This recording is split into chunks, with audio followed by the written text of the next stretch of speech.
This is a Lego person. As you would know, Lego is very expensive. So I decided to make my own, which honestly is probably just as expensive. But the only thing is that one is for all ages and the other one is strictly for adults. Now, we should all be adults here, so I'm going to get rid of this one, because this one is the one that's strictly for people who are 21 and over. And I'm going to show you exactly how I made it.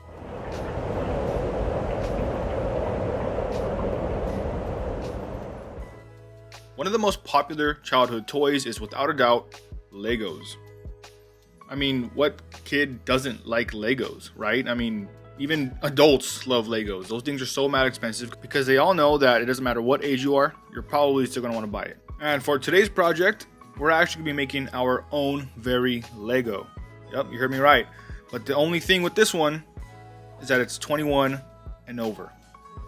So, only adults can play with this one. Sorry, kids. And as you can see right there, I just dismembered this one Lego to kind of show you guys the different pieces that I'm going to have to be making for this project. So just like this little Lego person, I'm going to be making some little legs, a torso, and a head. And see if we can make the first adult Lego. Let's get to it. Okay, so to start this project off, we're going to get these two bases and trim them down like we usually do. And then once both of them are trimmed down, we can go ahead and seal both of them on both ends so that we can have a nice secure base. So after doing all that, we're going to go ahead and grab the larger base and we're going to use that as his torso. But there's a problem. As you can see, the Lego is a lot more squared and edged. So to fix that issue, we're going to go ahead and squish that down so we go ahead and get kind of a similar shape. And then once we got the shape that we kind of want, we can go ahead and cut it down to size. And then once we're happy with the size, we can go ahead and wrap it up with some glue and paper to seal it right up. And now we got the shape of his torso, we can go ahead and move on to his head, which we're going to be using the other base that we had earlier. Cutting off just the tip, we're going to be sealing it up and wrapping it just like the other ones, and we have our head. And then after that, that only leaves us with his little arms and his legs, which we're going to be doing right now. Now for his legs, we're going to go back to this original base that we cut off just the tip, as you remember. We're actually going to be cutting that one in half so we can use it for his two little legs. And as you can see, my little adult Lego is really coming together. One extra little part that I want to add on before I attach these legs is this little bar. Now I know that little bar is what would give it its mobility. Unfortunately, this one is not going to be mobile like the real ones, but we're going to do our very best. Now as you can see, we only cut out a small little piece and I'm actually going to be putting some little tiny holes on one side of it so we can go ahead and stick both of those legs right in. Starting with the first leg, we can go ahead and expand one of the little holes so we can go ahead and pop it in, seal it up, and do the same with the next one. So as we wait for that first leg to dry, we can go ahead and move on to attaching the head to the body. So to do that, we're going to be poking a little hole at the bottom of his head and a hole at the top of his body, and then attaching those two by gluing them together and then wrapping it with paper, and that should do the trick. And then once we got the head attached to the body, you can see it's really starting to come along. Now that we have that good to go, we can go ahead and work back on the legs. Doing the exact same thing we did with the first one, just cutting the hole, putting it in, sealing it up, and letting it dry. And then once they're dry, before we go ahead and attach them to the body, we can go ahead and make the last little body parts, his arms. And for his arms, we got one last little piece over here, which we're going to be cutting in half. We don't have to seal this one up at the end because we're going to be sticking this into his body. Now as you can see, I poked little holes on the side of the torsos, right where the little arm sockets would be. And we're just going to go ahead and stick those little pieces in, seal them up, and we should be good to go. And then once everything's all good and in place, we can go ahead and start attaching the torso to the legs.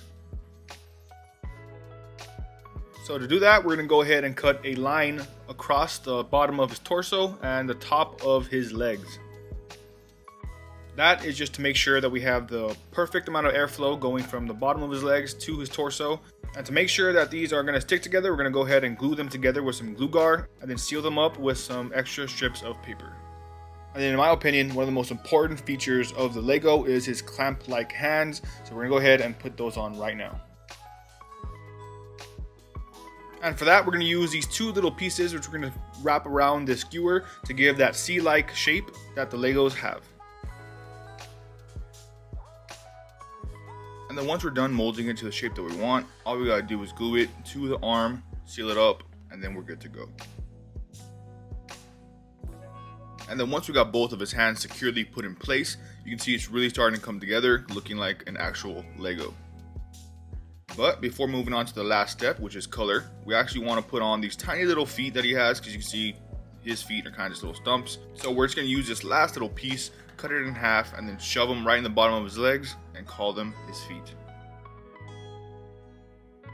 And then once both of his feet are in place, we are officially done. Now we can go ahead and finally move on to the last step, which is color. Now to apply the color, we're going to be using these 3 separate papers. Starting off with the cotton candy flavor, which is a blue paper. We're going to use it for his pants. So cutting them into little strips, you can go ahead and glue them to his legs, and then they'll start to look a little bit more like pants. And then once we're done with that, we can go ahead and move on to his shirt, which we're going to be using these watermelon Juicy J papers, which are red. So we'll have a nice little red shirt and blue pants combo. So the exact same way that we applied the blue to his pants, we're going to do the same thing with the red for his shirt, and then we can go ahead and apply the yellow for his jaundiced skin. Now I know that pack of papers said orange and not yellow, but those are the most orange looking papers that I got, so it's just going to have to do. And voila. After that, we're pretty much done, man. All we gotta do is add a little more details to his face. We'll actually give him a face. You know, he doesn't even have a face right now. But, you know, once you do that, he's pretty much good to go. And then once we're done pretty much giving him a face only a mother could love, we are gonna head on to the last final step, and we'll call this project a wrap. And then arguably the most important part of any Lego person is that little notch at the top of their head. So let's go ahead and put that right in. Which actually works perfectly for me because this is exactly where I'm going to be putting my tip, which is needed to actually make this a functional piece. And then once we stuck that bad boy right in, we can go ahead and seal it up with a little more paper and glue, and we are good to go. And then after that, finally, we are completely done. We have our adult Lego and our, I guess, every age Lego. So I guess all there's left to do is kind of do a couple little glam shots and show you guys the final product. Let's go. Okay, so right here we got my son's little Lego set, alright? And if you kind of go around looking at all the little Lego things, if you don't know what you're looking for, you can almost see it how it blends in, right? So I'm pretty happy with how it came out. Super fun little project. This is the tiniest little project that I've ever made. You can see his red right there. But yeah, man, thank you guys so much for sticking around to the end. I really, really appreciate it. I even put these 2 little holes at the bottom, not so they can stick like the regular Legos, but for airflow purposes, if you know what I mean. But yeah, man, thank you guys so much for sticking around to the end if you did. But other than that, love y'all. Stay puffin'.